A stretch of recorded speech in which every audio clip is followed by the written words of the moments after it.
Hello students, welcome to the e-learning of class 12th Gujarat Board, Organization of Commerce and Management subject, chapter 1, part 7. Students, in part 6 we had already discussed about classification of functions of management. Today we are going to discuss in detail all these functions, that is planning, organizing, staffing, directing and controlling. It is also denoted as POSDCORB. POSDCORB. But in this chapter, R and B, that is reporting and budgeting, are not included, so we are not going to discuss it here. So let's start with the content. First point, planning. Students, you all must have heard this word planning in your daily life, and even you use it in your routine life. Yeah, of course. When you wake up in the morning, you do decide what things you are going to do, what you are going to wear. Even for the preparation of your exams, to complete your syllabus, you make schedule, your timetable. That is what planning. No one can change the past, even God cannot, but man can change the future by proper planning. Planning means selection of facts for the expected result and to establish interrelationship between them. Students, planning क्या है? तो planning क्या है? जो हमें expected result है, मतलब जो हमारा टारगेट है. सपोज़ करो कि आपने आपके लिए एक परसेंटेज डिसाइड की है कि आपको इस एग्ज़ाम में इतने परसेंटेज चाहिए, तो अभी आपको फैक्ट्स को कलेक्ट करना पड़ेगा, फैक्ट्स को सिलेक्ट करना पड़ेगा, जैसे कि कितना सिलेबस है, आपको कितने टाइम में कितना पढ़ना पड़ेगा. तो इन सारी चीज़ों के बीच में और रिज़ल्ट के साथ आपके इंटर रिलेशनशिप एस्टैब्लिश करोगे. देन आप ऑब्ज़र्व करोगे नेसेसरी एक्टिविटीज़ को कि आपके पास कितना टाइम है, कितना टारगेट आप सेट करोगे, और इन सारी चीज़ों को फोरकास्ट करोगे आप कि आपको एक दिन में कितनी पढ़ाई करनी है, और उसको एंटिसिपेट करोगे, तभी जाके आपको उतना एक्यूरेट रिज़ल्ट मिलेगा. तो ये आपने क्या किया? प्लानिंग. प्लानिंग के लिए आपने क्या किया? जो रिज़ल्ट्स आपने अज्यूम किए, जो रिज़ल्ट आपने एक्सपेक्ट किया है, उसके लिए आपने फैक्ट्स को सिलेक्ट किया. देन आपके रिजल्ट्स और जो फैक्ट्स है उसके बीच में इंटर रिलेशनशिप एस्टैब्लिश किया. देन आपने नेसेसरी एक्टिविटीज़ को ऑब्जर्व किया, फिर फ्यूचर को फोरकास्ट किया, और फिर आपने एंटिसिपेट किया कि अब आपको क्या करना है. स्टूडेंट्स, बिना प्लानिंग के मैनेजमेंट को अज्यूम नहीं कर सकते. प्लानिंग जो है वो मैनेजमेंट का फर्स्ट स्टेप है. तो मैनेजमेंट प्लानिंग के साथ ही शुरू होती है. When in advance, it is wisely considered that what work, who will do, when, how to, what extent, and when work is to be finished for the achievement of predetermined objectives. It is known as planning.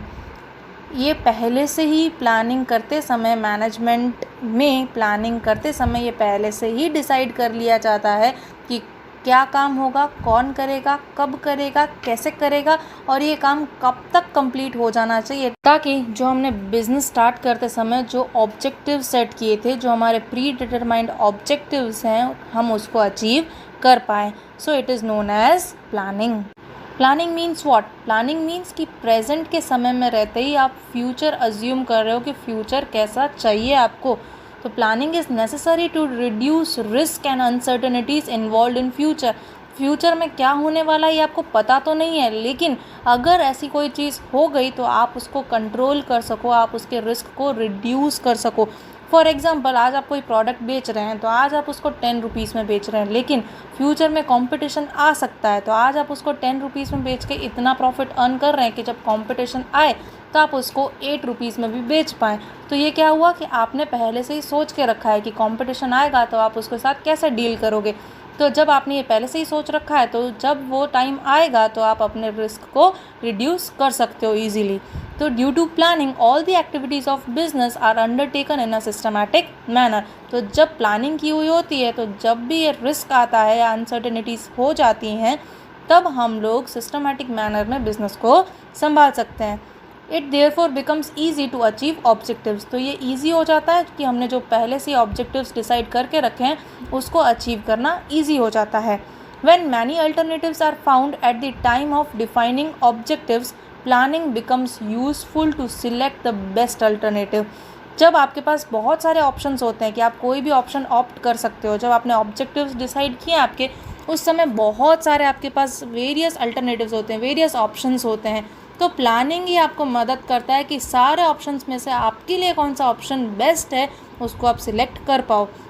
इसके लिए कहा गया है कि planning क्या है, वो एक फंक्शन है सिलेक्शन का या प्रेफरेंस का, कि कौन सी चीज़ को प्रेफरेंस दी जाए, कौन सी चीज़ ज़्यादा इंपॉर्टेंट है उसको सिलेक्ट किया जाए, उसके लिए प्लानिंग मदद करता है। Planning is a base for other managerial functions. ये सारे मैनेजरियल फंक्शंस है, planning, organising, staffing, coordinating, controlling, जो हम पढ़ रहे हैं ये सारे मैनेजरियल फंक्शंस हैं। तो उसका सबसे पहली जो नींव है वो प्लानिंग है। प्लानिंग नहीं होगी तो दूसरे सारे फंक्शंस हैं वो वेस्ट हो जाएंगे, उसका कोई मतलब नहीं होता है। Second point, organising. Organization is a structure for the assignment of authority and responsibility among individuals working for the achievement of common objective. Students, जैसे आपने देखा कि प्लानिंग के समय हमने सब कुछ डिसाइड कर लेते हैं कि क्या काम करना है, कब करना है, कैसे करना है, लेकिन अब प्लान करने से काम कंप्लीट तो नहीं हो जाता है, प्लान को इम्प्लीमेंट करने से काम कंप्लीट होता है। तो ये यहाँ पे सेकंड स्टेप पे हम लोग ऑर्गेनाइजिंग करते हैं, जहाँ पे हम लोग अलग अलग इंडिविजुअल्स को अथॉरिटी और रिस्पॉन्सिबिलिटी देते हैं, क्योंकि एक पर्सन जो ओनर है वो हर जगह नहीं पहुँच सकता। तो अलग अलग इंडिविजुअल्स को अथॉरिटी और रिस्पॉन्सिबिलिटी उनकी कैपेबिलिटी और स्किल्स को देखते हुए देते हैं, ताकि हम हमारे जो कॉमन ऑब्जेक्टिव्स हैं उन्हें फुलफ़िल कर पाएँ और उसको अचीव कर पाएँ। जो हमारे ऑब्जेक्टिव्स हैं, पॉलिसीज़ हैं, प्रोग्राम्स हैं, ये सारा तो डिसाइड हो चुका होता है प्लानिंग के टाइम पे, ठीक है। लेकिन अब ये ऑर्गेनाइजेशन हम सेटअप करते हैं जहाँ पे हम लोग हमारे प्लान को एग्जीक्यूट कर पाएँ। तो हमारे प्लान को एग्जीक्यूट करने के लिए ऑर्गेनाइजेशन स्ट्रक्चर बनाया जाता है। जो एक्टिविटीज़ हैं बिज़नेस की उसको 2 पार्ट्स में डिवाइड किया गया है, डिफरेंट सेक्शंस और डिफरेंट ग्रुप्स में। जैसे कि लेवल्स ऑफ मैनेजमेंट में आपने देखा ना, अलग अलग लेवल ऑफ मैनेजमेंट है, तो यहाँ पे भी वही है कि अलग अलग सेक्शंस और अलग अलग ग्रुप में डिवाइड कर दिए जाते हैं एक्टिविटीज़ को, ताकि हमारे जो ऑब्जेक्टिव्स हैं वो ईजीली और टाइम पे कंप्लीट हो पाएँ। ऑर्गेनाइजेशन क्या है? ऑर्गेनाइजेशन अथॉरिटी और रिस्पॉन्सिबिलिटी को डिस्ट्रीब्यूट करना है अलग अलग ग्रुप में, अलग अलग सेक्शन में, ताकि ये इश्यूज सॉल्व हो जाएं कि कौन काम करेगा, कौन सुपरवाइज करेगा, किसकी अथॉरिटी है, किसकी रिस्पॉन्सिबिलिटीज़ है, किसके काम की रिस्पॉन्सिबिलिटी है, किसकी अथॉरिटी है। सो ये सारे जो भी इंडिविजुअल के इंटरनल रिलेशनशिप एस्टैब्लिश होता है, इसका फॉर्मेशन होता है। स्टूडेंट्स, अब जो बताने जा रही हूँ वो बहुत ज़्यादा इंपॉर्टेंट है, आपके 1 मार्क में भी आता है और 2 मार्क्स के आंसर में भी पूछा जाता है। Planning is the brain of a business unit while organisation is its physical structure. Planning क्या है? ब्रेन है बिजनेस का, और ऑर्गेनाइजेशन क्या है? Physical structure. प्लानिंग क्या है? वो सिर्फ एक सोर्स है जो कि प्रिडिक्ट करता है कि काम ऐसे होगा तो अच्छा होगा, इस तरीके से करना चाहिए, इस तरीके से करेंगे तो रिस्क कम होगा। बट ऑर्गेनाइजेशन क्या है? फिजिकल स्ट्रक्चर की एक्चुअली में काम को इम्प्लीमेंट करना। The function of a brain in the human body is to take the intellectual decisions. Human body के अंदर ब्रेन का फंक्शन क्या है? वो सिर्फ और सिर्फ इंटेलेक्चुअल डिसीजंस लेता है, while it's implementation is done by various organs of the body. लेकिन वो काम जो ब्रेन डिसीजन लेता है वो काम कौन करता है? हमारे बॉडी के दूसरे organs. In the same manner, the function of planning in a business unit is to take intellectual decision. तो सेम मैनर में प्लानिंग का काम क्या है? इंटेलेक्चुअल डिसीजंस लेना बिजनेस के, ताकि प्लानिंग के टाइम पे जो डिसीजंस लिए गए हैं उसके हिसाब से वर्क को डिस्ट्रीब्यूट किया जा सके, अथॉरिटी और रिस्पॉन्सिबिलिटी को इंडिविजुअल्स में डेलीगेट कर दिया जा सके, और एम्प्लॉयज़ और डिफरेंट डिपार्टमेंट्स में ये वर्क और अथॉरिटी रिस्पॉन्सिबिलिटी बांट दी जाए, ताकि जो हमारे बिजनेस के ऑब्जेक्टिव्स हैं वो एकम्प्लिश हो पाएँ। Next is staffing. Employees are arms and legs of business unit. Students, जो एम्प्लॉयज़ हैं, जो वर्कर्स हैं, वो बिज़नेस के आर्म्स एंड लेग्स की तरह है, यानी बिज़नेस की लिम्ब्स की तरह हैं। जैसे कि प्लानिंग ब्रेन है, ऑर्गेनाइजेशन स्ट्रक्चर है, उसी तरीके से काम आखिर करता कौन है? एम्प्लॉयज़, है ना। स्ट्रक्चर यानी अथॉरिटी रिस्पॉन्सिबिलिटी बांट दी जाती है, बट फिर इम्प्लीमेंट कौन करता है एक्चुअली उसको? एम्प्लॉयज़। तो एम्प्लॉयज़ कौन है? बिजनेस की लिम्ब्स की तरह हैं। According to Dr. George Terry, staffing is concerned with availing and maintaining satisfactory manpower. Doctor George Terry के हिसाब से स्टाफिंग क्या है? तो स्टाफिंग मतलब अपने मैन पावर को मेंटेन करना और उनको सेटिस्फाई करना, यानी अपने एम्प्लॉयज़ को, अपने वर्कर्स को मेंटेन करना और उन्हें सेटिस्फाई करना। Where there is a business organisation there will be existence of staff. जहाँ जहाँ बिजनेस ऑर्गेनाइजेशन होगा वहाँ पे स्टाफ होगा ही होगा। Any organisation without staff is like a mere skeleton. बिना स्टाफ के अगर कोई बिजनेस ऑर्गेनाइजेशन है तो वो ऐसा होगा जैसे कि बॉडी सिर्फ हड्डियों के ढांचे के साथ, बिना मांस और बिना खून के। Activities of any business unit depends on it's staff. कोई भी बिजनेस की एक्टिविटी है वो उसके स्टाफ के बिना अधूरी है, बिकॉज स्टाफ ही है जो उस एक्टिविटी को इम्प्लीमेंट करता है।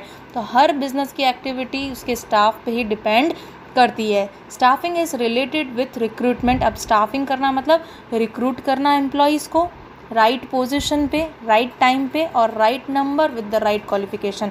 मतलब जो पोजीशन है उस पर राइट पर्सन को एम्प्लॉयमेंट दें, राइट टाइम पे राइट पर्सन को एम्प्लॉयमेंट दें, राइट नंबर ऑफ़ एम्प्लॉयज़ को उस पोजीशन पे एम्प्लॉयमेंट दें और जो जिसको एम्प्लॉयमेंट दी है उसकी एक्यूरेट उस पोजीशन के हिसाब से क्वालिफिकेशन होनी चाहिए। It also includes selection, training, transfer, promotion, dismissal, retirement and welfare activities of employees. मतलब जो स्टाफिंग का जो ये सेक्शन है वो कौन से डिसीजन लेता है, तो सिलेक्शन के, ट्रेनिंग के, transfer, promotion, dismissal, retirement and employees की जो वेलफेयर एक्टिविटीज़ है उसके डिसीजंस लेते हैं।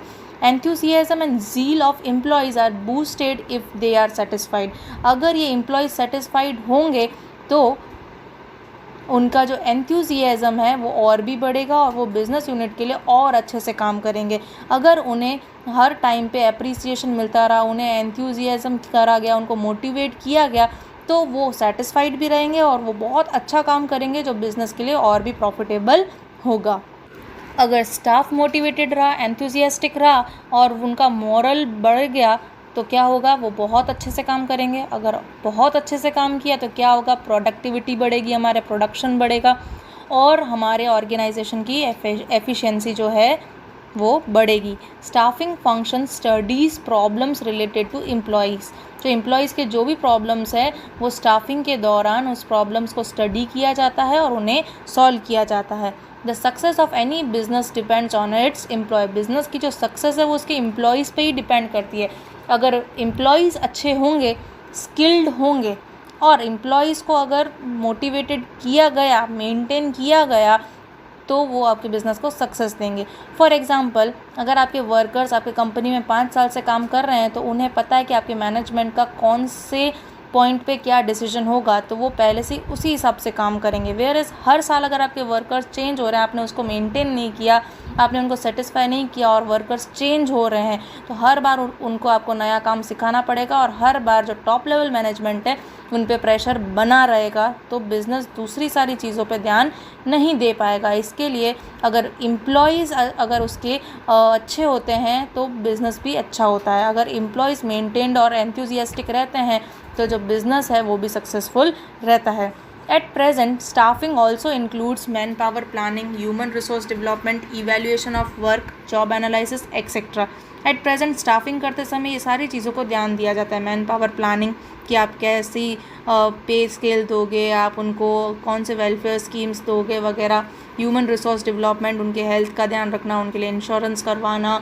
इवैल्यूएशन ऑफ वर्कर्स की, जो उनको आप पे स्केल उनको बढ़ा के दे रहे हो तो जो उनका इंक्रीमेंट कर रहे हो वो किस बेसिस पे होगा, तो उनके इवैल्यूएशन के हिसाब से होगा, तो उनका इवैल्यूएशन करना, जॉब एनालिसिस करना, ये सारे काम स्टाफिंग के दौरान किए जाते हैं। It is the strong belief of every progressive management that a satisfied staff is an invaluable asset of business. अगर स्टाफ सेटिस्फाइड रहेगा तो वो आपके लिए बहुत और भी बेहतरीन काम करेगा। अगर उस पर प्रेशर नहीं रहेगा, वो सेटिस्फाइड रहेगा, तो आपके लिए एक इनवैल्यूएबल असेट है। आपके बिजनेस के लिए वो एक इनवैल्यूएबल असेट है। Next is directing. Directing means to guide and to supervise the employees for the accomplishment of objective. Directing word से आपको पता चलता है कि किसी को गाइड करना, किसी को सुपरवाइज करना। तो बिज़नेस में डायरेक्टिंग मतलब आपके जो एम्प्लॉयज़ हैं उन्हें गाइड करना, उन्हें सुपरवाइज करना कि वो सही तरीके से काम कर रहे हैं कि नहीं। In order to achieve predetermined objectives, it is very important to direct and supervise employees of an organisation efficiently. अगर आपके जो प्री डिटरमाइंड ऑब्जेक्टिव्स हैं, जो आपने प्लानिंग से पहले जो ऑब्जेक्टिव्स सिलेक्ट करके रखे हैं, अगर आपको वो एकम्प्लिश करने हैं, एफिशिएंटली आपको उसको अचीव करना है, तो आपको अपने एम्प्लॉयज़ को डायरेक्ट करना पड़ेगा, सुपरवाइज करेगा। ये बहुत इम्पॉर्टेंट फंक्शन है। In a business unit planning is done after defining objectives. Business unit में पहले ऑब्जेक्टिव डिसाइड किए जाते हैं, फिर प्लानिंग की जाती है, फिर ऑर्गेनाइजेशनल स्ट्रक्चर बनाया जाता है, उसके बाद रॉ मटेरियल परचेज़ किया जाता है, मशीनरीज़ परचेज़ की जाती हैं, फिर स्टाफ को अपॉइंट किया जाता है। ये सारे जो फंक्शन हैं वो फेल हो जाएंगे अगर जो आपके डायरेक्टिंग करने वाले लोग हैं, जो आपके सुपरवाइज़र्स हैं, वो अपने आपके एम्प्लॉयज़ को प्रॉपरली डायरेक्शन नहीं दे पाए कि काम कैसे करना है। अगर आपके एम्प्लॉयज़ को नहीं पता है कि काम कैसे करना है, तो आपकी ये जो सारी प्लानिंग है, जो आपने खर्चा किया है, जो आपने लोगों को अपॉइंट किया है, उनकी स्किल्स को देख के उनकी सारी स्किल्स भी वेस्ट हो जाएंगी अगर आपने प्रॉपरली डायरेक्ट नहीं किया कि काम कैसे करना है। So direction is most important function. Other management functions are worthless without direction. जो कि आपके मैनेजमेंट के जो दूसरे फंक्शंस हैं, जैसे कि planning, organising, staffing, controlling, coordinating, ये सारे जो फंक्शंस हैं वो आपके यूज़लेस हो जाएंगे अगर आपने आपके एम्प्लॉयज़ को प्रॉपर डायरेक्शन नहीं दिया तो। Direction includes various activities like to direct the subordinate. तो डायरेक्शन में क्या क्या चीज़ें आती हैं? आपके सबॉर्डिनेट्स को डायरेक्शन देना, उन्हें सुपरवाइज़ करना, उन्हें ऑर्डर और इंस्ट्रक्शन देना, टू फिक्स द वर्क कि क्या काम कौन करेगा, टू मोटिवेट द वर्कर्स, उन्हें मोटिवेट करना काम के लिए। ये नहीं कि कुछ गलत हो गया तो उन्हें इतना सुना दिया कि वो डीमोटिवेट हो गए और फिर काम ही नहीं कर पा रहे हैं। टू प्रोवाइड लीडरशिप एक्सेट्रा, और एक लीडर बन के काम करना है कि आपको किस तरीके से लोगों से काम करवाना है। Direction is a continuous process. ऐसा नहीं है कि आपने एक बार बता दिया और काम ख़त्म किया कि एम्प्लॉयज़ समझ गए, नहीं, आपको उन्हें सुपरवाइज़ करना है और उनकी गलतियां अगर आप उसी समय पकड़ लोगे तो लॉन्ग रन में आपका प्रॉफिट होगा। लॉन्ग रन में आपको जाना ही नहीं आपने कि क्या मिस्टेक हो रही है, तो जब सेल करने जाओगे तब जो बड़ा लॉस होगा वो प्रॉब्लमेटिक होगा। सो it is required at every level of management. ऐसा नहीं है कि डायरेक्शन सिर्फ बॉटम लेवल पे चाहिए होती है, डायरेक्शन टॉप, मिडल, बॉटम हर लेवल पे डायरेक्शन की ज़रूरत होती है और डायरेक्शन एक कंटिन्यूस प्रोसेस है। तो कौन से लेवल पे डायरेक्शन की ज़रूरत होती है ऐसा पूछा जाए तो every level of management. Last is controlling. Control is the function of maintaining balance among efforts, results, resources and objective. Control एक ऐसा function है कि वो आपके सारे activities, आपके efforts, आपके results, आपके जो भी resources हैं और जो आपके objectives है इसके बीच में balance रखता है। Control जो है वो management का last function है। सबसे पहले था planning, organizing, staffing, directing and last is controlling. The function of control is to see whether all the business activities are done with the conformity of planning or not. कि function of controlling क्या है कि आपके planning के हिसाब से काम हो रहा है कि नहीं, उससे कंफर्म करना कि जो प्लान किया था उसके हिसाब से वैसा ही काम हो रहा है कि नहीं। ट्रेडिशनल कॉन्सेप्ट के हिसाब से क्या माना जाता था कि कंट्रोलिंग मतलब रेस्ट्रिक्शंस रखना एम्प्लॉयज़ के ऊपर, एम्प्लॉयज़ को दबा के रखना, स्ट्रिक्ट अप्रोच माना जाता था कि अगर एम्प्लॉयज़ ने अगर कोई मिस्टेक की तो उन्हें पनिशमेंट देना, उनको ट्रांसफ़र कर देना, उनके प्रमोशन को रोक देना, उन्हें निकाल देना। इस तरीके का अप्रोच जो है वो कंट्रोलिंग का नेगेटिव अप्रोच है। कंट्रोलिंग का पॉजिटिव कॉन्सेप्ट जो मॉडर्न टाइम में दिया गया कि कंट्रोलिंग क्या है, वो एक करेक्टिव एक्टिविटी है।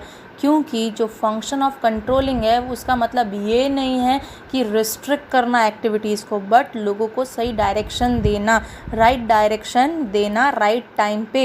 If these activities are not done as per planning, the function of controlling is to see that.